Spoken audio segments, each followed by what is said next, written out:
Hello, ബാംഗ്ലൂരിൽ നിന്നാണ്.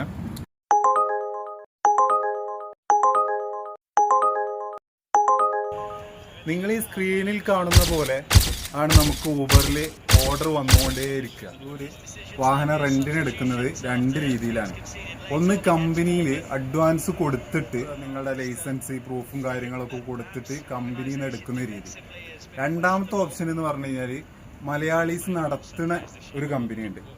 അത് നിങ്ങൾ അവിടെ ചെന്നിട്ട് അഡ്വാൻസ് ഒന്നും കൊടുക്കാതെ നിങ്ങൾ അവിടെ കയറിയിട്ട് നിങ്ങൾ വർക്ക് ചെയ്ത അന്നത്തെ ക്യാഷിന് 200 രൂപ അല്ലെങ്കിൽ 100 രൂപ അഡ്വാൻസ് പിടിക്കുന്ന രീതി.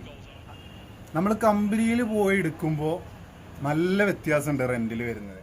മലയാളീസിൻ്റെ എടുക്കുന്നതും കമ്പനിയിൽ എടുക്കുന്നതും ഡിഫറെൻ്റ് എന്താണെന്ന് വെച്ചാൽ, കമ്പനിയിലാവുമ്പോൾ റെന്റ് കുറവായിരിക്കും, മലയാളീസ് നടത്തുന്നതിലാവുമ്പോൾ റെന്റ് കൂടുതലായിരിക്കും. നമുക്ക് എന്തെങ്കിലും ബാക്കി ആവണമെന്നുണ്ടെങ്കിൽ, കയ്യിൽ എല്ലാ ചെലവും കഴിഞ്ഞിട്ട് എന്തെങ്കിലും ബാക്കി ആവണമെന്നുണ്ടെങ്കിൽ കമ്പനിയിൽ ഡയറക്റ്റ് പോയിട്ട് എടുക്കുക വേണം. നമുക്കൊരു 2800 നമ്മൾ ഓടുകയാണെന്നുണ്ടെങ്കിൽ അതിൽ 700 അല്ലെങ്കിൽ 650 CNG വരും, പിന്നെ 100 രൂപ പെട്രോള്. ഡബിൾ ഡ്രൈവർ ആണെന്നുണ്ടെങ്കിൽ ഒരാൾക്ക് പെർ ഡേ 220 രൂപയെ നമുക്ക് കമ്പനിയിൽ നിന്ന് വരുന്നുള്ളൂ. അതാകുമ്പോൾ മലയാളീസിൻ്റെ ആണെന്നുണ്ടെങ്കിൽ 500 രൂപ സ്റ്റാർട്ടിങ്.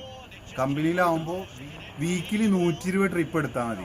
മലയാളീസ് നടത്തുന്നതിലാവുമ്പോൾ വീക്കിലി വരുന്നത് 140 ട്രിപ്പാണ്. അത് ഡബിൾ ഡ്രൈവർ ഓപ്ഷനാണ് ഞാൻ ഇപ്പോൾ പറഞ്ഞത്. സിംഗിൾ ഡ്രൈവറെ അടുത്ത വീഡിയോയിൽ നമുക്ക് കാണാം. ഇനി വരുന്നത്, നമുക്ക് ഏത് കമ്പനിയിലാണ് വിശ്വസിച്ച് കയറാൻ പറ്റുക. നമ്മൾ അഡ്വാൻസ് കൊടുത്താൽ അത് 3 മാസത്തിന് ശേഷം തിരിച്ച് കിട്ടുന്ന കമ്പനികളുണ്ട്. ആ കമ്പനികളുടെ വീഡിയോ നെക്സ്റ്റ് ഞാൻ അത്യാവശ്യം കുഴപ്പമില്ലാത്തൊരു വീഡിയോ ഇടുന്നുണ്ട്. മാക്സിമം എല്ലാവരും സബ്സ്ക്രൈബ് ചെയ്തിടുക.